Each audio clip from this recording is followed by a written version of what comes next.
शारदा जी स्नेहा की तरफ देखते हुए बोली, सब लोग डाइनिंग टेबल पर आ गए हैं। तुम एक काम करो, जाओ और जाकर सबको अपने हाथों से खाना सर्व करो। मैं तब तक अंगद और संगम को बुलाकर लेकर आती हूँ। ये बोलकर वो जैसे ही संगम की रूम की तरफ बढ़ने लगी, स्नेहा ने तुरंत उन्हें रोका और बोली, एक मिनट रुकिए सासू माँ। शारदा जी ने पलटकर उसकी तरफ देखा।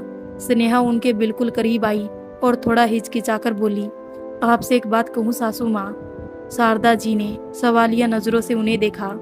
स्नेहा मुस्कुराते हुए बोली, मैं जानती हूँ आज मेरी पहली रसोई की रस्म है और इनका उस रस्म में होना उन खुशियों को और भी ज्यादा बढ़ा देगा, लेकिन मुझे नहीं लगता कि हमें उनके साथ कोई जबरदस्ती करनी चाहिए।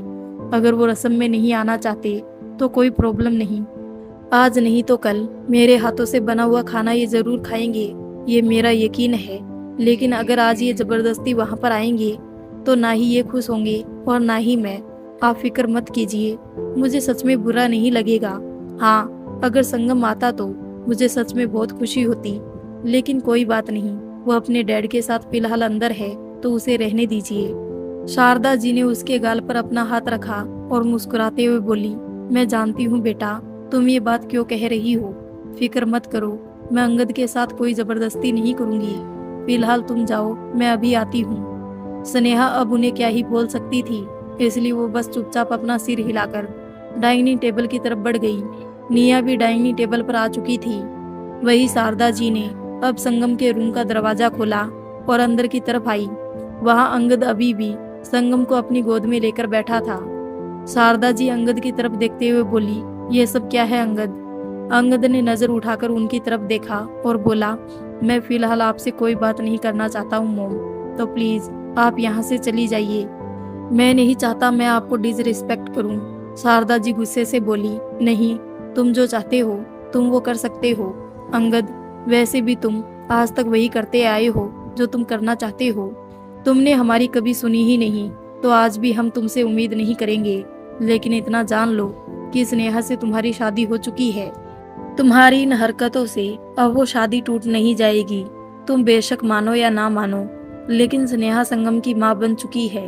उसका संगम पर हक है, तुम उससे उसका हक छीन नहीं सकते। अंगद तुरंत बोला, मैं ना ही किसी से कोई हक छीन रहा हूँ और ना ही छीनना चाहता हूँ, लेकिन अगर उसे लगता है कि वो मुझसे मेरा बेटा छीन लेगी तो वो गलत है। शारदा जी व्यंग से मुस्कुराई और बोली, स्नेहा ने संगम की आंखों में आंसू देखे और उसे अपनी गोद में ले लिया। क्या ये उसने गलत किया। अंगद उनके सवाल पर चुप रह गया। शारदा जी मुस्कुराते हुए बोली, सौतेली माँ कैसी होती है ये मुझे तुम्हें बताने की जरूरत नहीं है, लेकिन स्नेहा तो वो है जो किसी गैर के बच्चे पर भी अपना सारा प्यार, अपनी ममता लुटा दे। तो तुम कैसे सोच सकते हो कि वो संगम को अपना प्यार नहीं देगी, या फिर तुम्हें डर इस बात का है कि कहीं वो संगम को तुमसे भी ज्यादा प्यार ना दे दे, कहीं संगम उसके आने से तुम्हारे और उसके बीच बट ना जाए। अंगद की सांसें गहरी होने लगी और उसने संगम को और भी ज्यादा कसकर अपनी बाहों में जकड़ लिया। शारदा जी उसकी परेशानी बहुत अच्छी तरह से समझ रही थी। अंगद तनुश्री से बहुत ज्यादा प्यार करता था, हद से भी ज्यादा। भले ही उन दोनों की अरेंज मैरिज थी, लेकिन लगता ही नहीं था कि उन दोनों की अरेंज मैरिज होगी। अगर किसी को प्यार की मिसाल देनी हो तो अंगद और तनुश्री का नाम लिया जा सकता था। और जब तनुश्री को खोकर अंगद ने संगम को पाया तो तकरीबन 6 महीने तो उसने संगम का चेहरा ही नहीं देखा। वो इस कदर टूट गया था कि उसने संगम से भी मुंह मोड़ लिया था। लेकिन फिर एक दिन एक चमत्कार हुआ। उसी दिन अंगद ने पहली बार संगम को अपनी गोद में उठाया था। उस दिन से लेकर आज तक अंगद ने संगम को बहुत ही प्रोटेक्ट करके रखा था। वो उसे बहुत प्यार करता था, जितना प्यार वो तनुश्री से करता था, शायद उससे भी ज्यादा। और अब वो संगम का वो प्यार नहीं बांटना चाहता था। शारदा जी अब उन दोनों के पास आई और संगम को अपनी गोद में लेते हुए बोली, संगम को स्कूल जाना है। मुझे नहीं पता तुम स्नेहा पर यकीन कर पाओगे या नहीं, लेकिन इतना जरूर कहना चाहूंगी कि प्लीज एक कोशिश तो करो, कम से कम उसे एक मौका तो दो। एक मौका तो हर कोई डिजर्व करता है ना अंगद, बाकी तुम्हारी मर्जी है। ये बोलकर वो संगम को वहां से बाहर ले गई। उसके जाने के बाद अंगद ने एक गहरी सांस ली और बोला, बिल्कुल भी नहीं, मुझे किसी को कोई मौका नहीं देना है। मैं और संगम अपनी दुनिया में खुश है। संगम स्नेहा के पास जा सकता है, लेकिन संगम पर मेरा हक है और हमेशा मेरा ही रहेगा। बहुत अच्छी तरह से जानता हूँ मैं सौतेली माँ दूसरों के बच्चों को कितना वक्त प्यार देती है और कब अपना रंग दिखाती है, लेकिन कोई मेरे संगम का दिल तोड़े, मैं ऐसा होने ही नहीं दूंगा। मैं कभी भी उसे स्नेहा से इतना अटैच होने ही नहीं दूंगा। फिर बेशक आप लोगों को बुरा लगता है तो बुरा ही सही, आई डोंट केयर। मेरे लिए सिर्फ और सिर्फ मेरा संगम मायने रखता है। ये बोलते हुए उसके चेहरे पर गुस्सा झलक रहा था और वो गुस्सा सिर्फ और सिर्फ स्नेहा के लिए था। वही दूसरी तरफ संगम को लेकर शारदा जी डाइनिंग टेबल पर आई तो उसे देखकर स्नेहा के चेहरे पर मुस्कान फैल गई। उसने संगम को अपनी गोद में लिया और मुस्कुराते हुए बोली, आप क्या खाओगे?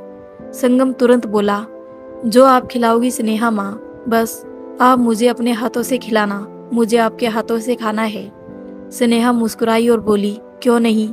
ये कहते हुए उसने संगम को अपनी गोद में बिठाया और अपने हाथों से उसे खिलाने लगी। उन दोनों को देखकर सबके चेहरे पर मुस्कुराहट थी।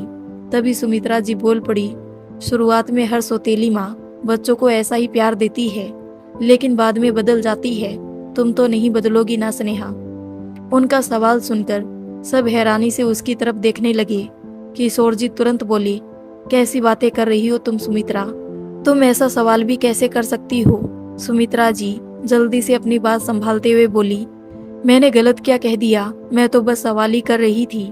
वैसे तो मुझे स्नेहा पर पूरा यकीन है, ये तो बहुत मासूम है, बहुत समझदार है। बस दिल में डर सा था तो सवाल कर लिया। मेरी बात का बुरा मत मानना स्नेहा बेटा।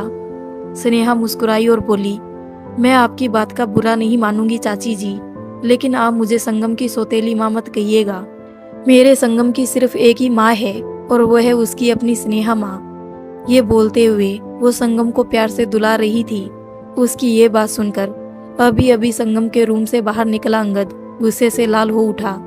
उसकी मुठिया कस चुकी थी। उसे ऐसा लग रहा था जैसे स्नेहा संगम के दिल और दिमाग से तनुश्री का ख्याल भी मिटाना चाहती हो। वो बस यही जताना चाहती हो कि संगम की केवल एक ही माँ है और तनुश्री का कोई अस्तित्व नहीं। सबकी नजरें अब अंगद की तरफ जा चुकी थी। सुमित्रा जी उसे देखते हुए तुरंत बोली, आओ ना अंगद बेटा, हम सबके साथ ब्रेकफास्ट करो। आज स्पेशली स्नेहा ने ये ब्रेकफास्ट बनाया है, बहुत ही टेस्टी खाना बनाया है उसने, तुम खाओगे तो दीवाने हो जाओगे। अभी वो बोल ही रही थी कि अंगद गुस्से में बोला, फिर तो मुझे ये खाना बिल्कुल ही नहीं खाना, आप लोग खाइए और जिसका दीवाना होना है हो जाइए। ये बोलकर वो तुरंत वहां से बाहर की तरफ चला गया। सुमित्रा जी के चेहरे पर हल्की सी तिरछी मुस्कुराहट आ गई, लेकिन वो मुस्कुराहट किसी ने भी नहीं देखी थी। संगम स्नेहा की तरफ देखकर बोला, डैड इतने गुस्से में क्यों थे स्नेहा माँ, वो क्या बोलकर गए हैं? स्नेहा हल्का सा मुस्कुराकर बोली, वो बोलकर गए हैं कि आज वो घर जल्दी आ जाएंगे। उन्होंने थोड़ा कोड वर्ड में कहा है, लेकिन मुझे समझ में आ गया। संगम मुंह बनाते हुए बोला, ये क्या बात हुई? कब से उनके साथ रह रहा हूँ, लेकिन मुझे उनकी कोड लैंग्वेज नहीं आती, पर आपको आती है। क्या आप मुझे भी उनकी कोड लैंग्वेज सिखाएंगी? स्नेहा मुस्कुराई और बोली, क्यों नहीं, मैं तुम्हें जरूर सिखाऊंगी, लेकिन उसके लिए पहले तुम्हें जल्दी से ब्रेकफास्ट फिनिश करना होगा और फिर स्कूल जाना होगा। जब तुम स्कूल से आ जाओगे तो हम दोनों बैठकर तुम्हारे डैड की कोड लैंग्वेज डिस्कस करेंगे। संगम तुरंत बोला, पक्का? स्नेहा ने भी सिर हिलाकर कहा, पक्का। उन दोनों को यूं देखते हुए शारदा जी के साथ बाकी सारा परिवार मुस्कुरा रहा था। हालांकि सुमित्रा जी के चेहरे पर भी मुस्कुराहट थी, लेकिन वो कितनी रियल थी और कितनी फेक ये कहना मुश्किल था। वही दूसरी तरफ अंगद इस वक्त गाड़ी ड्राइव कर रहा था। गाड़ी ड्राइव करते हुए उसने अपने मैनेजर को कॉल किया। मैनेजर आशीष ने जैसे ही कॉल रिसीव किया, अंगद बेहद सख्त आवाज में बोला, मुझे अभी इसी वक्त बेंगलुरु के बेस्ट स्कूल के बारे में बताओ जहां पर हॉस्टल की अवेलेबिलिटी हो। आशीष हैरानी से बोला, लेकिन क्यों सर, मेरा मतलब है आपने किसका एडमिशन करवाना है? अंगद गुस्से से बोला, तुझे जितना कहा है उतना करो। ये बोलकर उसने कॉल डिस्कनेक्ट कर दिया। आशीष हैरानी से अपने फोन की तरफ देखता रह गया। इतना वो भी जानता था कि अंगद संगम को तो एक पल के लिए अपनी नजरों से ओझल नहीं होने देता, तो वो उसे हॉस्टल क्यों भेजेगा? लेकिन फिर वो किसके लिए हॉस्टल का पता लगवा रहा है, ये उसकी समझ से परे था। वही दूसरी तरफ अंगद के जबड़े कसे हुए थे और उसके कानों में बार बार स्नेहा की बात गूंज रही थी। मेरे संगम की सिर्फ एक ही माँ है और वो है उसकी अपनी स्नेहा माँ। अंगद के हाथ इस वक्त स्टेयरिंग पर पूरी तरह से कसे हुए थे। अंगद इस वक्त अपने कैबिन में बैठा हुआ था और अपना कुछ काम कर रहा था। तभी उसके असिस्टेंट आशीष ने दरवाजा नॉक किया। अंगद ने तुरंत नजरें उठाकर दरवाजे की तरफ देखा और उसे अंदर आने की परमिशन दी। आशीष उसके सामने आकर खड़ा हुआ और उसने अपने हाथों में पकड़ी हुई एक लिस्ट अंगद के सामने रखी। उस लिस्ट में वो सारे स्कूल और हॉस्टल के नाम थे जो बेंगलुरु ही नहीं बल्कि इंडिया के बाकी सारे सिटीज के भी टॉप स्कूल थे, क्योंकि बाद में अंगद ने उसे एक मैसेज और कर दिया था जिसमें बेंगलुरु ही नहीं बल्कि बाकी सारे सिटीज के स्कूल और हॉस्टल्स का पता लगवाने का बोला हुआ था। कुछ ही देर में अंगद ने उस लिस्ट में से एक स्कूल फाइनल किया और बोला, इसे फाइनल कर दो और इनसे बात करो।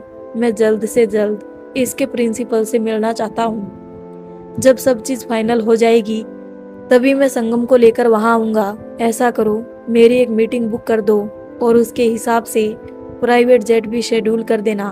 उसकी बात सुनकर आशीष ने अपना सिर हिलाया और वहां से चला गया। उसके जाने के बाद अंगद एक बार फिर से काम में लग गया।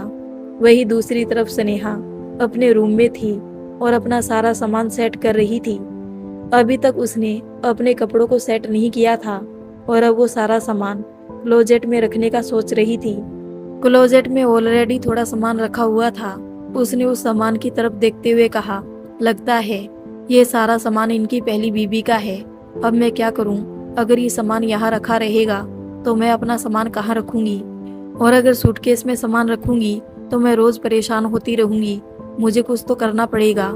ये बोलते हुए उसने वो सामान हटाना शुरू कर दिया। कुछ ही देर में उसने वो सारा सामान वहां से हटा दिया था और अपना सारा सामान उसी क्लोजेट में लगा दिया था। सब कुछ सेट करने के बाद अब वो नीचे की तरफ आई। दोपहर का वक्त हो चला था। शारदा जी किचन में लंच की तैयारी करवा रही थी। सुमित्रा जी हॉल में बैठी थी। उन्होंने जब स्नेहा को देखा तो उनके चेहरे पर हल्की सी मुस्कुराहट आ गई। वो स्नेहा की तरफ देखते हुए बोली, आओ ना बेटा, यहाँ पर बैठो। ये बोलते हुए उन्होंने स्नेहा को अपने पास बैठने का इशारा किया।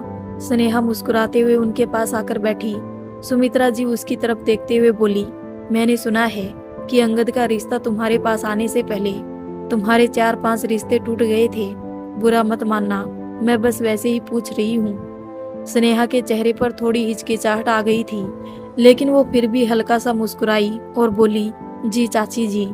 सुमित्रा जी थोड़ा सा हंसी और बोली, लगता है इसलिए तुम्हारे मॉम डैड ने अंगद से तुम्हारी शादी के लिए हाँ कह दिया, वरना आजकल की दुनिया में कौन लड़की होगी जो एक बच्चे के बाप से शादी करेगी। पर अब खुद में थोड़ी कमी हो तो थोड़ा एडजस्ट तो करना पड़ता है। उनकी बात सुनते हुए स्नेहा की आंखों में नमी तैर गई थी। उसने अपना चेहरा झुकाया हुआ था। उसे शुरू से ही अपनी कमी के बारे में सुनने की आदत थी, लेकिन पता नहीं क्यों अब उसे ये सब बातें सुनकर थोड़ी तकलीफ होने लगी थी।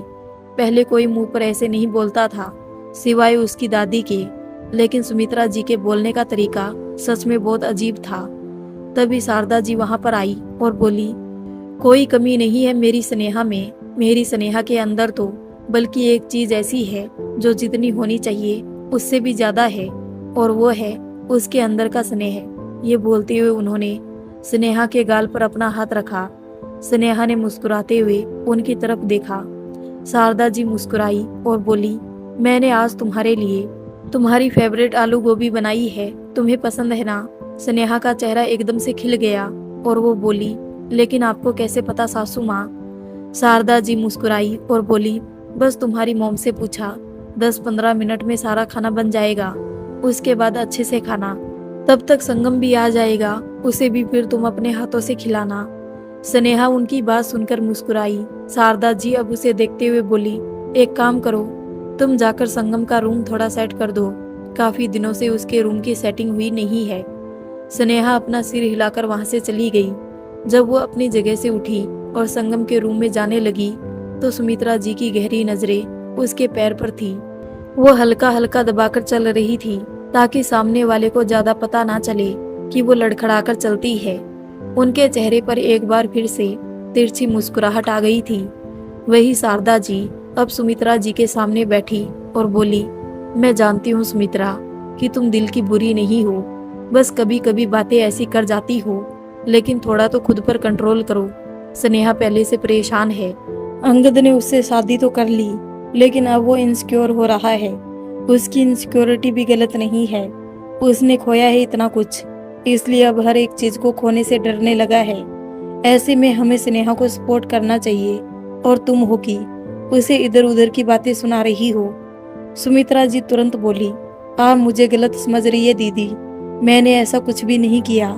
मैं तो बस पूछ रही थी कि क्या सच में उसके लिए आए रिश्तों ने उसे रिजेक्ट कर दिया।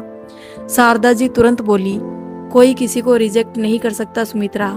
शायद तुम भूल रही हो कि जब हम किशोर का रिश्ता तुम्हारे घर लेकर आए थे तो हमें भी यही सुनने को मिला था कि तुम्हें 3-4 लड़कों ने रिजेक्ट कर दिया। क्या हमने आज तक तुम्हें इस बात को लेकर सुनाया? नहीं ना। हम जानते हैं कि सामने वाले को जिस बात से चोट पहुंचेगी वो बात करनी ही क्यों। प्लीज तुम भी ये बात समझो। आइंदा प्लीज स्नेहा से ऐसी वैसी कोई बात मत करना। ये बोलकर वो अपनी जगह से उठी और किचन की तरफ चली गई। उनके जाने के बाद सुमित्रा जी ने गुस्से से अपनी मुठियां कस ली। उनके एक्सप्रेशन से ही साफ पता चल रहा था कि इस वक्त वो कितना ज्यादा गुस्सा हो चुकी थी, और उन्हें सबसे ज्यादा गुस्सा स्नेहा पर ही आ रहा था। वही स्नेहा ने अब संगम का पूरा रूम सेट कर दिया था। अभी वो संगम के रूम से बाहर निकल ही रही थी कि संगम तेज कदमों से भागता हुआ उसके पास आया और उसके पैरों से लिपट गया। स्नेहा ने तुरंत उसे अपनी गोद में उठा लिया। हालांकि उसे हल्का सा दर्द अपने पैरों में महसूस हुआ, लेकिन अपने होठों पर एक लंबी सी स्माइल लेकर उसने अपने दर्द को छुपा लिया। वो संगम की तरफ देखते हुए बोली, कितना वक्त लगाया आपने आने में? आपको पता है कि आपके बिना तो मैं बोर हो गई थी। संगम उसकी गर्दन पर अपनी बाहें लपेटते हुए बोला, मुझे भी आपकी बहुत याद आ रही थी। आपको पता है मेरी एक टीचर का नाम स्नेहा है। मैंने आज उसे स्नेहा माँ बोल दिया। ये कहकर वो अपने होठों पर हाथ रखकर हंसने लगा। उसकी बात सुनकर स्नेहा मुस्कुराई और बोली, अच्छा ये तो शुक्र है कि मेरी शादी आपके डैड से पहले हो गई, वरना आप तो उसे ही अपनी स्नेहा माँ बनाकर घर भी ले आते। संगम तुरंत बोला, बिल्कुल भी नहीं, मेरे डैड की बीवी तो आप ही है। वो सिर्फ स्नेहा है, लेकिन आप मेरी स्नेहा माँ है। मैं आपसे बहुत प्यार करता हूँ स्नेहा माँ। ये कहते हुए उसने स्नेहा का चेहरा अपने नाजुक हाथों से कसकर पकड़ लिया और उसे चूमने लगा। इस वक्त स्नेहा की नजरें दरवाजे की तरफ उठ गई, जहां अंगद खड़ा था। उसे तो यही बताया गया था कि अंगद रात को ही घर आता है, लेकिन आज दिन में वो घर आया है तो क्या कारण हो सकता है? स्नेहा सिर्फ यही सोच रही थी। जैसे ही संगम ने स्नेहा की नजरों का पीछा किया, उसकी नजर अंगद पर पड़ी। वो तुरंत स्नेहा की गोद से उतरकर अंगद के पास आया और बोला, आप घर पर क्या कर रहे हैं डैड? आज तो संडे नहीं है, तो फिर आप घर पर कैसे? अंगद हल्का सा मुस्कुराया और बोला, मैं अपनी एक फाइल लेने आया था जो मेरे रूम में थी। रूम में जाते हुए मैंने तुम्हारी आवाज सुनी तो तुमसे मिलने आ गया। तुम स्कूल से आ गई? अंगद के सवाल पर संगम मुस्कुराया और बोला, नहीं डैड, मैं अभी स्कूल में ही हूँ। यहाँ पर तो मेरा भूत खड़ा है आपकी गोद में। ये कहकर वो हंसने लगा। अंगद ने उसे घूरकर देखा और उसके गाल को चूमते हुए कहा, एक काम करो, अपनी यूनिफॉर्म चेंज करो, तब तक मैं अपनी फाइल ले आऊं। ये कहते हुए उसने संगम को नीचे छोड़ दिया और अपने रूम की तरफ बढ़ गया। जाते जाते उसने एक नजर स्नेहा की तरफ डाली। स्नेहा के चेहरे पर भी नर्वसनेस झलक रही थी। वो जल्दी से अपनी साड़ी संभालकर अब अंगद के पीछे पीछे अपने रूम में आ गई। रूम में आते ही उसकी नजर अंगद पर पड़ी, जो क्लोजेट के सामने खड़ा था। उसने क्लोजेट खोला और जिस फाइल की बात कर रहा था उसे निकाल लिया। क्लोजेट को बंद करते वक्त अचानक उसके हाथ रुक गए। उसने दोबारा क्लोजेट खोला और हैरानी से अंदर देखने लगा। स्नेहा का दिल जोर से धड़कने लगा। अंगद की गुस्से से भरी नजरें अब स्नेहा की तरफ घूम गई। उसका चेहरा गुस्से से कांप रहा था। स्नेहा तुरंत अंदर आई और बोली, सुनिए, पहले आप मेरी बात सुनने की कोशिश कीजिए, मैं आपको समझाती हूँ। लेकिन उसकी बात पूरी होने से पहले ही अंगद ने गुस्से से दांत भींचते हुए कहा, तुम्हारी हिम्मत कैसे हुई मेरी तन्नू के कपड़े और उसका सामान इस क्लोजेट से हटाने की। ये कहते हुए ना सिर्फ उसका चेहरा गुस्से से तमतमा रहा था, बल्कि उसकी आवाज में भी दर्द झलक रहा था।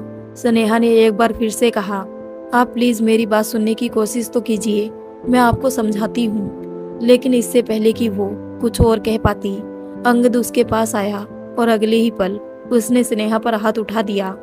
स्नेहा का चेहरा एक तरफ हो गया और उसके गाल पर अंगद की उंगलियों के निशान छप गए। दरवाजे पर खड़ी शारदा जी जोर से चिल्लाई, अंगद। उनकी आवाज सुनकर अंगद ने नजरें उठाकर उनकी तरफ देखा। शारदा जी तुरंत आगे आई और स्नेहा को उसके कंधों से पकड़ लिया। स्नेहा की आंखों से आंसू बह निकले थे, उसका चेहरा गर्म हो चुका था। आज तक किसी ने उस पर हाथ नहीं उठाया था, लेकिन उसका पति ही शादी के दूसरे ही दिन इस तरह से उस पर हाथ उठा देगा, ये तो ना उसने सोचा था ना चाहा था। अंगद ने गुस्से से शारदा जी की तरफ देखा और कहा, प्लीज माँ, आप इन चीजों में मत पड़िए। आपने मुझसे कहा था कि ये शादी सिर्फ संगम के लिए हो रही है, ये लड़की तनु की जगह लेने की कोशिश नहीं करेगी। लेकिन इसने तो दूसरे ही दिन अपना खेल शुरू कर दिया। इनफैक्ट शादी के दूसरे दिन ही नहीं, शादी से पहले से ही देख रहा हूँ मैं कि संगम हर बात पर स्नेहा माँ करते हुए इसके आगे पीछे घूम रहा है।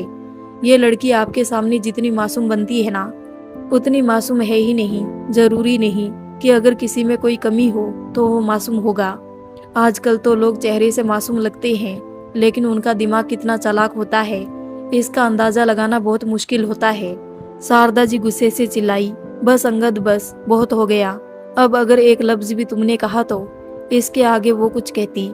उससे पहले ही स्नेहा ने तुरंत उनके हाथ को कसकर पकड़ लिया और धीमे से बोली, सासू माँ, मैं आपसे कोई बदतमीजी नहीं कर रही हूँ। इनफैक्ट मैं तो आपकी बहुत ज्यादा इज्जत करती हूँ, इसलिए मैं आपसे रिक्वेस्ट करती हूँ कि प्लीज कुछ वक्त के लिए हम दोनों को अकेला छोड़ दीजिए।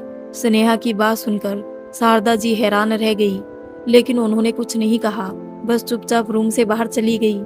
स्नेहा ने दरवाजा बंद किया और अंगद की तरफ देखा। उसका चेहरा अब भी गुस्से से लाल था। स्नेहा अंगद की तरफ देख रही थी, जिसका चेहरा गुस्से से लाल था। वो स्नेहा को ही गुस्से से देख रहा था, क्योंकि उसे लग रहा था कि स्नेहा ने उसके क्लोजेट में से तनुश्री का सारा सामान निकालकर उसमें अपना सारा सामान डाल दिया, और इसी गुस्से के चलते उसने स्नेहा पर हाथ भी उठा दिया था। स्नेहा की आंखों में नमी अभी भी थी, लेकिन उसके होठों पर हल्की सी मुस्कुराहट भी थी। पता नहीं कितना ही तगड़ा इस वक्त उसने अपना दिल रखा होगा, जो इतना जोरदार थप्पड़ खाने के बाद भी वो मुस्कुरा रही थी। लेकिन कहते हैं ना कि इरादे स्ट्रोंग हो तो कोई भी कमजोरी आपको कमजोर नहीं कर सकती। वो आगे की तरफ आई और अंगद की तरफ देखते हुए बोली, आपको पता है, मैं पूरी जिंदगी प्यार के लिए तरसी हूँ। ऐसा नहीं है कि मुझे मेरे मॉम डैड ने प्यार नहीं किया, बहुत प्यार किया उन्होंने मुझे, एक स्पेशल चाइल्ड की तरह। लेकिन समझ रहे हैं, स्पेशल चाइल्ड की तरह। एक इंसान को जब एक इंसान की तरह प्यार किया जाए तो उसे अच्छा लगता है, लेकिन जब उसे स्पेशली प्यार किया जाए क्योंकि उसके अंदर एक कमी है ना, तो उसे उस प्यार के साथ भी वो कमी महसूस होती है, और कुछ ज्यादा ही महसूस होती है।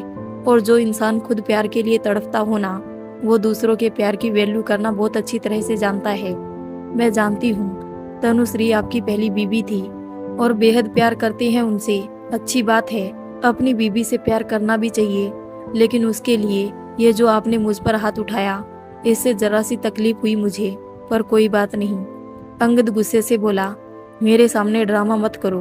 तुमने जो किया है ना, उसके बाद अगर मैं तुम्हारी जान, उसकी बात पूरी होती उससे पहले ही स्नेहा उसके सामने से हट गई। वो चुपचाप क्लोजेट की तरफ बढ़ गई थी। उसने क्लोजेट के आगे की तरफ रखा हुआ थोड़ा सा सामान हटाया, तब तनुश्री का सामान साफ दिखाई देने लगा। उसने अब नीचे वाली क्लोजेट भी खोली जिसमें स्नेहा का बाकी सामान था। पहले वो सोच रही थी कि वो तनुश्री का सामान नीचे क्लोजेट में रखकर अपना सामान ऊपर रख ले, लेकिन वो जानती थी कि उसका ऐसा करना अंगद को तकलीफ देगा, इसलिए उसने अपना सारा सामान नीचे रखा। लेकिन दो चार चीजें वहां पर आ नहीं रही थी, तो उसने वो तनुश्री के सामान की बिल्कुल आगे आगे रख दिया, ताकि तनुश्री का सामान भी उसे हटाना ना पड़े और उसका सामान भी पूरा आ जाए। अंगद की आंखें बड़ी हो गई, उसके चेहरे का रंग बिल्कुल उड़ चुका था। स्नेहा मुस्कुराते हुए बोली, जो किसी की जगह लेते हैं ना, वो बस किसी की जगह पर ही रह जाते हैं। अंगद जी, और मुझे किसी की जगह नहीं चाहिए। अगर आप देंगे भी तो भी नहीं। खैर, गलती मेरी ही है। मुझे ये मेरा सामान यहाँ पर रखना ही नहीं चाहिए था। कोई बात नहीं, मैं इसे नीचे रख दूंगी। ये बोलते हुए उसने नीचे वाली क्लोजेट में अपना बाकी का सामान भी रखा और अब ऐसा लग रहा था जैसे उस क्लोजेट को पूरी तरह से भर दिया गया हो। ऐसे में उसे ही प्रॉब्लम होने वाली थी वो सारा सामान निकालने और रखने में। वो मुस्कुराते हुए अब आगे की तरफ आई और बोली, माफ कीजिएगा, आइंदा से अगर कुछ करूंगी तो आपसे पूछकर ही करूंगी। चलती हूँ, मुझे संगम को खाना खिलाना है। ये बोलते हुए वो दरवाजे की तरफ बढ़ गई। अंगद उसकी तरफ देखते हुए बोला, मुझसे सॉरी की उम्मीद मत करना। स्नेहा ने पलटकर उसकी तरफ देखा और मुस्कुराते हुए बोली, बिल्कुल भी नहीं करूंगी। आप फिक्र मत कीजिए, आपने कोई गलती की ही नहीं तो आप सॉरी भी क्यों बोलेंगे। अगर आपने जो किया वो आपका तनुश्री के लिए प्यार था और प्यार में गलतियां नहीं होती। ये बोलकर अब वो रूम से बाहर चली गई और रूम से बाहर निकलते ही उसकी आंखों से आंसू लबालब बहने लगे। उसने अपने गाल पर अपना हाथ रख लिया। अभी भी उसे अपना गाल गरम गरम महसूस हो रहा था। वही अंगद ने अपने माथे पर अपना हाथ रखा हुआ था। कहीं ना कहीं उसे रियलाइजेशन था कि उसने स्नेहा पर हाथ उठाकर गलत किया, लेकिन उसे नहीं पता था कि स्नेहा ने बस आगे आगे अपने कपड़े रखे हैं, पीछे तनुश्री का पूरा सामान है। वो एक गहरी सांस लेकर बोला, इसमें मेरी गलती है। इसका मतलब ये नहीं कि तुम्हारे गलत इरादे सही हो गए।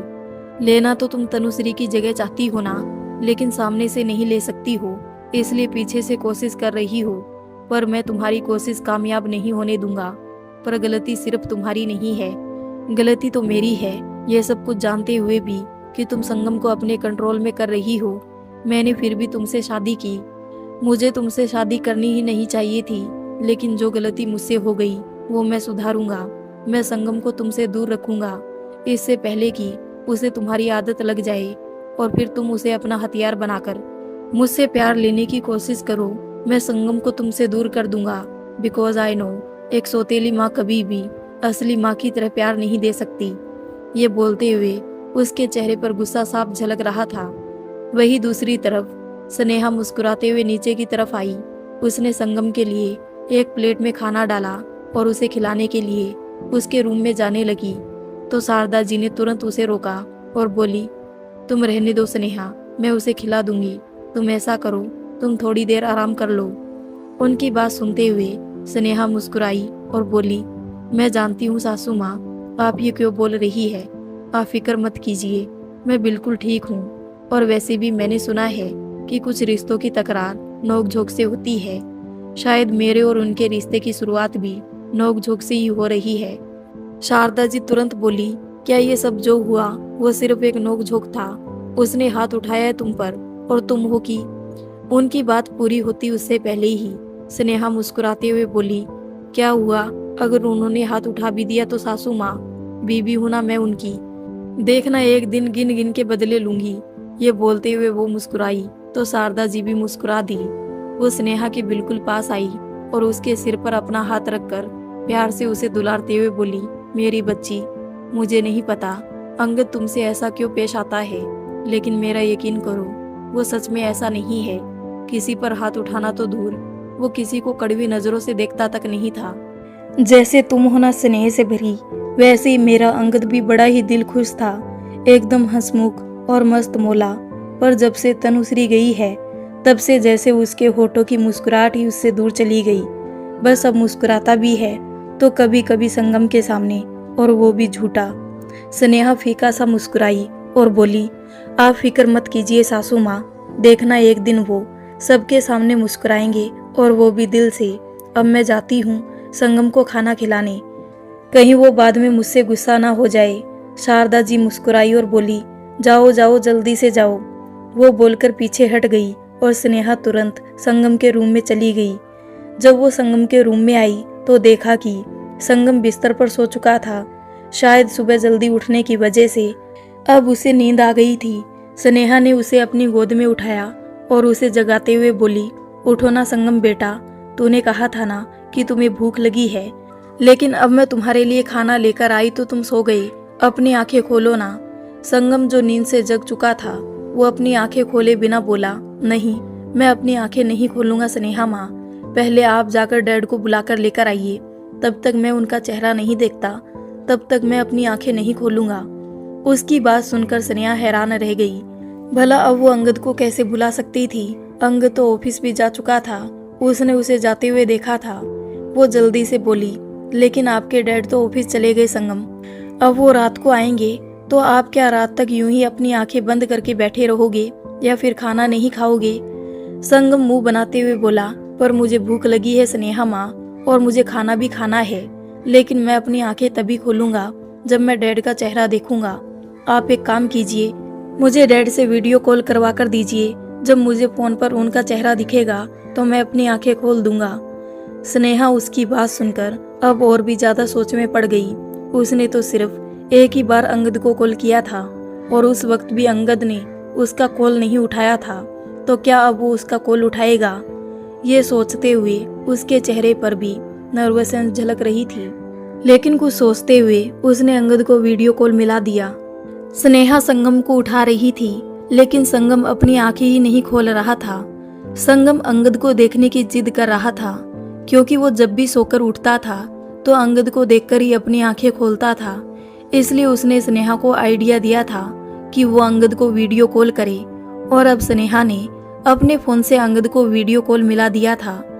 वही दूसरी तरफ अंगद जो गाड़ी ड्राइव कर रहा था, उसने जब स्नेहा का वीडियो कॉल आते हुए देखा तो उसकी आईब्रो ऊपर की तरफ उठ गई। वो खुद से ही बोला, जब पहली कॉल से पता चल गया था इसे कि मैं इसके कॉल में इंटरेस्टेड नहीं हूँ और मैंने सामने से कॉल डिस्कनेक्ट कर दिया था, तो अब ये दोबारा मुझे कॉल क्यों कर रही है? इतने दिन तो नहीं कॉल किया, मतलब इंतजार कर रही थी कि कब शादी हो और कब ये पूरे हक से मुझे कॉल करे। पर अगर तुम्हें लगता है कि मैं तुम्हारा कॉल उठाऊंगा तो गलतफहमी में हो तुम। ये बोलकर उसने स्नेहा का कॉल डिस्कनेक्ट कर दिया। स्नेहा का चेहरा मायूस हो गया, लेकिन उसे खुद से ज्यादा बुरा संगम के लिए लगा। कहीं ना कहीं वो जानती थी कि अंगद उसका कॉल रिसीव नहीं करेगा, लेकिन संगम के लिए अंगद को कॉल कर बैठी थी। संगम अचानक से बोला, क्या कर रही हो आप स्नेहा माँ? जल्दी से डैड को कॉल मिलाओ ना, मुझे उनका चेहरा देखना है, मैं अपनी आंखें ज्यादा देर बंद नहीं रख सकता। स्नेहा उस मासूम की ये बात सुनकर फीका सा मुस्कुराई और बोली, आप एक काम करेंगे क्या संगम बेटा? आप अपने डैड के लिए पहले वॉइस नोट छोड़ देंगे क्या, कि वो आपका वीडियो कॉल रिसीव कर ले? शायद वो बिजी है इसलिए वो कॉल रिसीव नहीं कर रहे, पर जब आप वॉइस नोट भेजेंगे तो वो कॉल रिसीव कर लेंगे। संगम ने तुरंत अपना चेहरा हाँ में हिलाया और बोलना शुरू किया। स्नेहा ने जल्दी से उसे रिकॉर्ड किया और फिर अंगद को भेज दिया। वही अंगद ने जब वाइब्रेशन की आवाज़ सुनी तो उसने एक बार फिर से अपना फ़ोन अपने हाथ में उठाया और इस बार स्नेहा का वॉइस नोट देखकर वो गुस्से से बोला, अब ये मैडम मुझे मैसेज भी करने लगी। पहले तो जब कॉल डिस्कनेक्ट किया था तब दोबारा कभी कॉल भी नहीं किया, और अब साथ के साथ वॉइस नोट, पर मुझे नहीं सुनना इसका वॉइस नोट। ये बोलते हुए उसने अपना फ़ोन साइड में फेंक दिया। उसने वो वॉइस नोट सुना ही नहीं और स्नेहा ने अब दोबारा कॉल मिलाया, ये सोचकर कि शायद अंगद ने वो वॉइस नोट सुन लिया होगा, क्योंकि उस पर ब्लू टिक निशान आ रहा था, लेकिन वो सिर्फ मैसेज सीन करने का निशान था। अब सामने वाले ने वॉइस नोट प्ले किया या नहीं, इस पर कोई नोटिफिकेशन नहीं था, पर जैसे ही स्नेहा का कॉल अंगद के फ़ोन पर एक बार फिर से आया, अंगद ने वो कॉल डिस्कनेक्ट किया और अपना फ़ोन साइलेंट कर दिया। स्नेहा ने 2-3 बार कॉल किया, क्योंकि संगम अपनी आंखें ही नहीं खोल रहा था। उसने संगम को बहुत बार बोला कि शायद उसके डैड बिजी होंगे, किसी काम में उलझे होंगे, लेकिन वो बच्चा जैसे जिद करके बैठा था कि आखिर उसकी जिद ही पूरी हुई। 2-3 घंटे संगम यूं ही आंखें बंद करके बैठा रहा। स्नेहा हैरान थी कि कोई बच्चा इतनी जिद कैसे कर सकता है, लेकिन शायद ये उसके लिए एक एग्जाम्पल सेट की जा रही थी कि उसे भी ऐसे ही जिद्दी बनना है। स्नेहा को जल्दी गुस्सा नहीं आता था, लेकिन अब संगम को देखकर उसे अंगद पर बेहिसाब गुस्सा आ रहा था और उसने सोच लिया था कि वो इस बात के लिए अंगद को जरूर सुनाएगी। स्नेहा संगम की तरफ देखते हुए बोली, अच्छा एक काम करते हैं, हम अपनी आंखें मत खोलिए, लेकिन आप अपनी बंद आंखों से खाना तो खा सकते हैं ना संगम? संगम को भी भूख लग रही थी। पहले तो उसने ऐसे खाना खाने से मना कर दिया था, लेकिन अब उसने अपना सिर हिला दिया तो स्नेहा मुस्कुराई और उसने जल्दी से किचन में जाकर संगम के लिए दोबारा खाना बनाया और उसे प्लेट में लेकर आई। 7 बज चुके थे और मित्तल मेंशन में डिनर तकरीबन आज 8:30 बजे लगा था, लेकिन संगम को स्कूल जाना होता था तो वो जल्दी ही सो जाता था, इसलिए उसे खाना भी जल्दी ही खिला दिया जाता था। स्नेहा ने उसे अच्छे से खाना खिलाया और फिर उसका सिर अपनी गोद में रखकर उसे प्यार से सुला भी दिया। तकरीबन 1 घंटा उसे इन सब चीजों में लग गया और अब वो बाहर आकर डिनर में हेल्प करवाने लगी। शारदा जी ज्यादातर डिनर अपने हाथों से ही बनाती थी, हालांकि सर्वेंट उनकी हेल्प करने के लिए थी, लेकिन आज स्नेहा उनकी हेल्प कर रही थी। शारदा जी मुस्कुराते हुए उससे बातें भी कर रही थी और उसे अंगद की कुछ बातें भी बता रही थी, जिसे सुनकर स्नेहा हैरान थी, क्योंकि जो बातें शारदा जी उसे बता रही थी वो बहुत अलग थी और उसके सामने जो अंगद था वो बहुत अलग था। दोनों में लगभग से जमीन आसमान का फर्क था। खाना बनाते हुए स्नेहा ने अपनी साड़ी का पल्लू अपनी कमर में टिकाया हुआ था। तभी आभा वहां पर आई और स्नेहा की तरफ देखकर मुस्कुराते हुए बोली, आज मेरी जगह ताई जी की हेल्प तुम कर रही हो। स्नेहा मुस्कुराते हुए बोली, वो बस मन किया तो, आपको बुरा तो नहीं लगा ना? आभा ने उसके गाल पर अपना हाथ रखा और बोली, बिल्कुल भी नहीं, और तूने ताई जी की हेल्प करके इनडायरेक्ट मेरी भी हेल्प की है, क्योंकि आज मैं थोड़ा आलसी महसूस कर रही थी। शारदा जी ने झट से उसकी तरफ देखी और बोली, मतलब क्या है तुम्हारी बातों का? आभा तुरंत बोली, पता नहीं ताई जी, लेकिन क्यों थोड़ा अजीब सा फील हो रहा है। देखिए ना, डिनर का वक्त हो गया लेकिन मुझे भूख नहीं लगी, और ऊपर से खाने की स्मेल से बड़ी अजीब सी इरिटेशन हो रही है।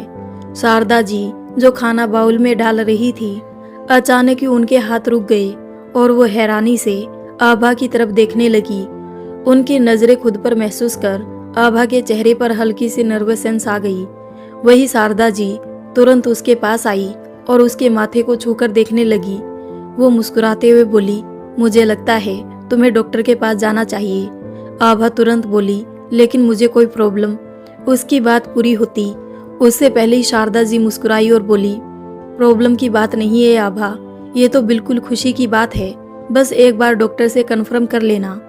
उनकी बात सुनकर आभा के चेहरे पर मुस्कुराहट तैर गई, क्योंकि पिछले कुछ सालों से वो प्रेगनेंसी का ट्राई कर रही थी, लेकिन उसे प्रेगनेंसी कंसीव नहीं हो रही थी और अब वो हद से ज्यादा खुश हो रही थी। स्नेहा मुस्कुराते हुए उसके पास आई और उसके कंधे पर अपना हाथ रखकर बोली, मैं आपके लिए बहुत खुश हूँ भाभी। आभा तुरंत उसका हाथ पकड़ लिया और बोली, मुझे तो समझ ही नहीं आ रहा मैं तुमसे क्या कहूँ स्नेहा। अभी 2 दिन पहले तुम इस घर में आई और मेरे लिए इतनी सारी खुशियाँ लेकर आई। आज तक मुझे खुशी नहीं मिली थी, लेकिन तुम्हारे आते ही अब मुझे ये खुशी मिल गई। स्नेहा की मुस्कुराहट लंबी हो गई। आज पहली बार कोई उसे इस तरह का कुछ कह रहा था। शारदा जी ने आभा को अपने सीने से लगा लिया था। स्नेहा मुस्कुराते हुए बोली, अब तो कन्फर्म हो गया कि अब से सासू माँ की हेल्प आप नहीं करेंगी, मैं करूँगी। आप बस आराम कीजिएगा भाभी। ये बोलते हुए वो भरे हुए बाउल्स को अब बाहर की तरफ ले जाने लगी ताकि टेबल पर रख सके। वो जैसे किचन में खड़ी थी वैसे ही बाहर की तरफ आ गई थी। माथे पर 2-3 बालों की लटें निकली हुई थी जो गालों से छू रही थी। रेड और वाइट कलर की साड़ी का पल्लू जो अपनी कमर में दबाया हुआ था, जिसकी वजह से उसका पेट और उसकी कमर काफी हद तक नजर आ रही थी। ऊपर से चेहरे पर थोड़ा थोड़ा पसीना भी था, जो उसे थकावट वाली नहीं बल्कि एक अट्रैक्टिव सा लुक दे रहा था। उसे देखते हुए अंगद के कदम एक पल के लिए दरवाजे पर रुक गए थे। वो अभी अभी घर में एंटर हुआ था। वही जैसे ही स्नेहा ने दरवाजे पर कदमों की आहट सुनी, उसने भी चेहरा घुमाकर अंगद की तरफ देखा। अंगद को अपनी तरफ देखते हुए देख उसकी धड़कन थोड़ी सी बढ़ गई थी, लेकिन जब उसे संगम का ख्याल आया तो उसके चेहरे पर गुस्सा झलकने लगा। अंगद ने भी अपनी नजरें उस पर से हटाई और सीधा अपने रूम की तरफ बढ़ गया। अंगद को ऊपर जाते हुए देख स्नेहा भी जल्दी से शारदा जी को बोलकर ऊपर की तरफ चली गई। जैसे वो बेडरूम में आई, वो अंगद की तरफ देखते हुए बोली, सुनिए, मुझे आपसे कुछ बात करनी है। अंगद उसकी बातें सुनकर एकदम एक्सप्रेशन लेस होकर बोला, लेकिन मुझे तुम्हारी कोई बात नहीं सुननी। ये बोलकर वो जैसे ही क्लोजेट से अपनी टी शर्ट लेकर वॉशरूम में जाने लगा। स्नेहा उसके रास्ते में आकर खड़ी हो गई। अंगद अपने कपड़े लेकर वॉशरूम में जा रहा था, तभी स्नेहा उसके सामने आकर खड़ी हो गई। उसने उसका रास्ता रोक लिया था। उसे यूं रास्ता रोकते हुए देख अंगद ने उसे घूर कर देखा। स्नेहा तुरंत बोली, मैंने कहा मुझे आपसे बात करनी है। अंगद गुस्से से बोला, आज तो तूने मेरा रास्ता रोक लिया, लेकिन आइंदा कभी इस तरह से मेरा रास्ता मत रोकना। स्नेहा हल्का सा मुस्कुराई और बोली, अगर आप हरकत ऐसी नहीं करेंगे कि मुझे आपका रास्ता रोकना पड़े तो मैं आपका रास्ता रोकूंगी ही क्यों। अंगद गुस्से से बोला, बोलने की तमीज़ नहीं है क्या तुम्हें। स्नेहा मुस्कुराई और बोली, मुझे नहीं लगता मैंने आपको कुछ गलत बोला है। अगर गलत बोला है तो उसके लिए माफ़ी मांगती हूँ। अंगद और भी ज़्यादा गुस्से से बोला, मुझे नहीं चाहिए तुम्हारी माफ़ी, अपनी माफ़ी अपने पास ही रखो। स्नेहा मुस्कुराते हुए बोली, कोई बात नहीं, अपने पास रख लेती हूँ, एक सेकंड। ये बोलते हुए वो सामने बिस्तर की तरफ बढ़ गई। उसने तकिया उठाया और तकिए के नीचे हल्का सा अपना हाथ थपथपाकर तकिया वापस रख दिया। उसे यूं हरकत करते हुए देख अंगद के चेहरे पर सवालिया एक्सप्रेशंस थे। उसकी आईब्रो ऊपर की तरफ उठी हुई थी। स्नेहा वापस उसके सामने आकर खड़ी हुई और बोली, एक्चुअली क्या है ना, आपने मुझे माफ़ी वापस दिया तो उसे थोड़ा संभाल कर रख रही थी। अब आपने पहली बार कुछ दिया है तो संभालना तो बनता है ना। उसकी बातें सुनकर अंगद उसकी तरफ देखता ही रह गया। स्नेहा अब एक बार फिर से मुस्कुराते हुए बोली, मैंने आज आपको वीडियो कॉल किया था। अंगद व्यंग से बोला, अच्छा तो तुम्हें उस वीडियो कॉल की बात करनी है। आइंदा मुझे ऐसे कभी कॉल मत करना, मुझे तुमसे बात करने में कोई इंटरेस्ट नहीं है। अगर तुम्हें लगता है कि तुम मुझे ऐसे फ़ोन कॉल्स, उसकी बात पूरी होती उससे पहले ही स्नेहा बिना किसी खास एक्सप्रेशंस के बोली, वो वीडियो कॉल मैं नहीं संगम ने की थी। संगम आज दिन में सो गया था। उसे जब मैंने उठाया तो अपनी आंखें बंद रखी और बोला कि जब तक वो आपका चेहरा नहीं देख लेता तब तक वो अपनी आंखें नहीं खोलेगा। इसलिए मैंने आपको पहले वीडियो कॉल किया और फिर वॉइस नोट भी भेजा। अगर आपने सुना होगा तो आपको पता चल गया होगा कि वो संगम की वॉइस थी, पर शायद आपने वो वॉइस नोट सुना ही नहीं, सिर्फ इसलिए क्योंकि वो मेरे नंबर से आया हुआ था। उसकी बात सुनकर अंगद हैरान था। उसे कॉल स्नेहा ने नहीं बल्कि संगम ने किया था। इस वक्त उसका मन अपना माथा पीटने को कर रहा था। उसने ये तो सोचा ही नहीं कि स्नेहा के फ़ोन से उसे कॉल संगम भी कर सकता है। वो इमेजिन कर सकता था उस सिचुएशन को, जिस सिचुएशन में स्नेहा होगी जब संगम उसे अंगद से बात कराने के लिए बोल रहा था, उसे वीडियो कॉल करने के लिए बोल रहा था और सामने से अंगद ने कॉल रिसीव किया ही नहीं। उसके चेहरे के एक्सप्रेशन देखकर स्नेहा एक बार फिर बोली, अच्छा ये बताइए, आज तो हम दोनों घर में थे और ये कॉल सिर्फ एक छोटी सी जिद की वजह से किया गया था जो नहीं पूरी हुई तो कोई बात नहीं, लेकिन अगर मान लीजिए कल को हम बाहर हुए, किसी प्रॉब्लम में फंसे हुए होंगे, तो क्या आप सिर्फ इसलिए वो कॉल रिसीव नहीं करेंगे क्योंकि वो कॉल मेरे फ़ोन से आया है। उसकी बात का अब अंगद के पास कोई जवाब नहीं था, लेकिन अगले ही पल वो गुस्से से बोला, तुम संगम के साथ कभी बाहर जा ही नहीं सकती। तुम उसके लिए इस घर में आई ज़रूर हो, उसकी माँ बनकर उसे संभालने के लिए, लेकिन इसका मतलब ये नहीं कि तुम उसे अपने साथ लेकर कहीं भी जा सकती हो। तुम उसके साथ कहीं जाना तो दूर, दरवाजे से बाहर भी नहीं निकल सकती।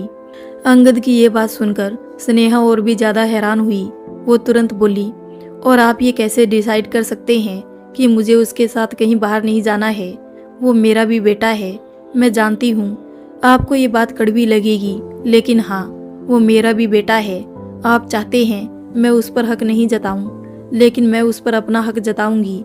उस पर क्या, आप पर भी अपना हक जताऊंगी। मैं भी देखती हूँ आप मुझे कैसे रोकते हैं। उसकी बातें सुनते हुए अंगद अब सच में हैरान हो रहा था। शादी से पहले उसने कभी स्नेहा का ये रूप देखा नहीं था। इनफैक्ट कल तक वो बिल्कुल ठीक थी, आज दिन तक वो बिल्कुल ठीक थी जब उसने स्नेहा पर अपना हाथ उठाया था। उसकी आंखों में आंसू थे, लेकिन मुंह में जुबान नहीं थी। पर अब तो जैसे उसके मुंह में एक्स्ट्रा जुबान आ गई थी। वो गुस्से से बोला, मेरे सामने जुबान मत चलाओ। अगर मैंने तुम्हें संगम के साथ कहीं बाहर जाते देखा तो तुम्हारे लिए अच्छा नहीं होगा। स्नेहा मुस्कुराई और बोली, वो तो बाद में देखेंगे। जब हम माँ बेटे का घूमने का मन करेगा तो हम घूमेंगे। अगर मेरे पति को, मेरे बच्चे के बाप को दिक्कत है तो वो भी हमारे साथ चले, कोई मनाही नहीं है। उसकी बात सुनकर अब अंगद व्यंग से मुस्कुराया और बोला, ख्वाब अच्छे देख लेती हो लेकिन कभी पूरे नहीं होंगे। अब साइड हटो यहाँ से, मुझे वॉशरूम जाना है। स्नेहा मुस्कुराई और बोली, जरूर, अगर कोई ज़रूरत है तो बताइए, आपके कपड़े निकाल दूं? खैर वो तो आपने ही निकाल लिए, पर कोई बात नहीं, सिर्फ आज के लिए। कल से आपके कपड़े मैं ही आपको निकाल कर दूंगी। अंगद गुस्से से बोला, हाथ भी मत लगाना मेरी चीज़ों को। स्नेहा ने उसकी बात सुनकर एक नज़र उसकी तरफ देखा और फिर बिल्कुल उसके करीब हो गई। अंगद का दिल जैसे धड़कने से इनकार करने लगा हो। स्नेहा को उसके आसपास आना भी उसे एक अजीब सी फीलिंग दे रहा था। वो थोड़ा नर्वस होने लगा था। स्नेहा हल्का सा मुस्कुराई और अपना हाथ अंगद के सीने पर रख दिया, बिल्कुल उसी जगह जहां उसका दिल था। वो मुस्कुराते हुए बोली, लो छू लिया मैंने आपको, आपकी चीज़ों को छोड़ो, मैंने तो आपको छू लिया, क्या सज़ा देंगे अब आप मुझे? ये बोलते हुए उसकी नज़रें अंगद की नज़रों से मिली हुई थी। अंगद अभी तक उसे नॉर्मल नज़रों से देख रहा था, लेकिन अब अचानक ही उसके चेहरे पर गुस्सा झलकने लगा और उसने स्नेहा की कलाई को कसकर पकड़ लिया। स्नेहा हल्का सा मुस्कुराई, लेकिन दूसरे ही पल उसकी दर्द से चीख निकल गई। अंगद ने उसकी कलाई को मरोड़कर जोर से घुमाया और फिर उसकी कलाई को उसकी पीठ से लगा दिया। स्नेहा का पैर भी अचानक से मुड़ा और एक तरफ उसे अपने पैर पर जोरों से दर्द महसूस हुआ और दूसरी तरफ अपनी कलाई में। उसकी आंखों में आंसू निकल गए। उसे दर्द से तड़पते हुए देख अंगद के चेहरे पर भी डेविल स्माइल आ गई थी। उसने अब अपना चेहरा स्नेहा के कंधे पर रखा और बोला, जब जब मुझे छूने की कोशिश करोगी ऐसे ही दर्द मिलेगा। स्नेहा दर्द से तड़पती हुई एक गहरी सिसकी लेकर बोली, मुझे हर दर्द मंजूर है। अंगद ने उसकी कलाई को और भी ज्यादा मरोड़ा और बोला, बर्दाश्त नहीं कर पाओगी, इतना दर्द दूंगा फिर भी यूं ही जबान चलाओगी क्या मेरे सामने? स्नेहा मुस्कुराई और बोली, जब तक बर्दाश्त किया जाएगा तब तक वो बर्दाश्त करूंगी, देखते हैं पहले क्या टूटेगा, मेरा सब्र या फिर आपकी दर्द देने की जिद। ये बोलते हुए उसके चेहरे पर भी इस वक्त एक जिद झलक रही थी, जिद अंगद को बदलने की। लेकिन अंगद अब कोई मोम का टुकड़ा नहीं था जो यूं ही आसानी से टूट जाए। अंगद वो पत्थर बन चुका था जो सामने वाले को तोड़कर रख दे।